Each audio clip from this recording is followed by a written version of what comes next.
Hello, what is up, folks? My name is Wesley from the Nightmare Demon channel, and I am going to be working on a series of videos to help you get the most out of your stream.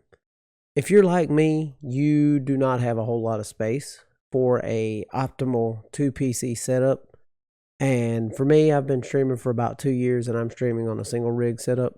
Do a breakdown of hardware, do a breakdown of settings and OBS and things of that nature. And the first video I want to do, for those of you who may have recently purchased a 5700 XT GPU, I'm going to do a breakdown video on settings for it and how to get the most out of streaming with your GPU, which is an AMD GPU. Without further ado, let's get right into that section of the video.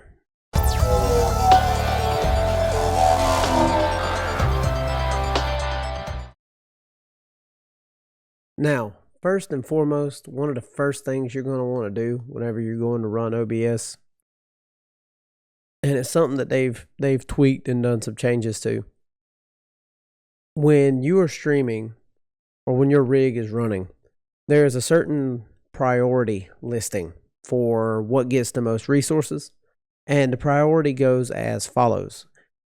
First and foremost is game fidelity, or how well the game actually looks. Second is game frame rate, and then everything else goes to, OBS and other programs. So OBS will get, what's left over. So it'll use as much CPU and GPU as it needs to make sure the game and then the FPS is good in the game. So one of the first things you want to do is when you go to open OBS, you're going to want to right click it and run it as administrator. And what that does is it's going to make sure that OBS goes top priority for resources. So it'll be OBS, then it'll be your actual game visuals, and then game FPS. So if something spikes or gets a little crazy at times, OBS is going to have the resources it needs to keep your stream smooth without lagging or skipping frames or encoding overload or anything like that. So the first thing you want to do is make sure to always run as administrator. Now, when you have a 5700 XT, now it's not a 2070 Super or 2080 or 2080 Ti, but the 5700 XT actually does a really good job when it comes to using it to stream. For the most part, I can run games at max settings, so like Monster Hunter World, Star Wars, The Fallen Order, things like that. Those games I can run at high or maximum, and I don't drop frames in game. I don't drop or lag frames outside of game. The stream runs smooth. And the way I do this is, first and foremost, my output. I have my output set to the H.264/AVC encoder, or the AMD Advanced Media Framework. That's your AMD encoder. Now you've got presets that you can change around. There's your quality, balance, speed. I'd set mine to quality. Pre-pass mode, I leave that disabled. I have my bitrate set at 6000.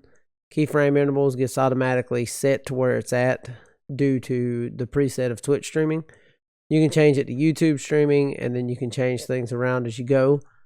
You have a view mode. There's more advanced things you can do in here, but if you don't know what you're doing, I do not recommend messing with those settings, because you could seriously mess something up if you're not careful. Because if you go into like master and expert and stuff, there's settings in there that you could change that could actually damage your hardware. So I highly suggest sticking to a basic setup. With audio, you keep it at your 44 hertz. You got your delay, Those are all the same. Your video, I stream at 720/60. If you can and you think you have enough power to run at 1080, you can, but in all honesty, there's really no need to go higher than 720/60. And most of the time, I don't even stream at 6000 bit rate. You don't need to stream at 6000 bit rate. I typically will turn it down to 4500, and that keeps me a smooth, clear, crisp 720/60. 6000 bit rate is just, it's more placebo than anything after a certain point.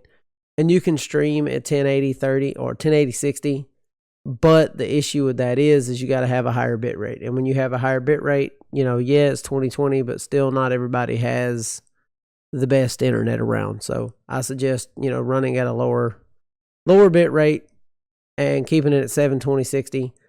You don't have to worry about your bicubic sharpening. That is only there if you're running at like 1440p and you're scaling down further, or if your monitor is a 720 screen and you're trying to stream at 1080, then that is more useful there. If you're trying to stream at 4K and you're streaming at 1080.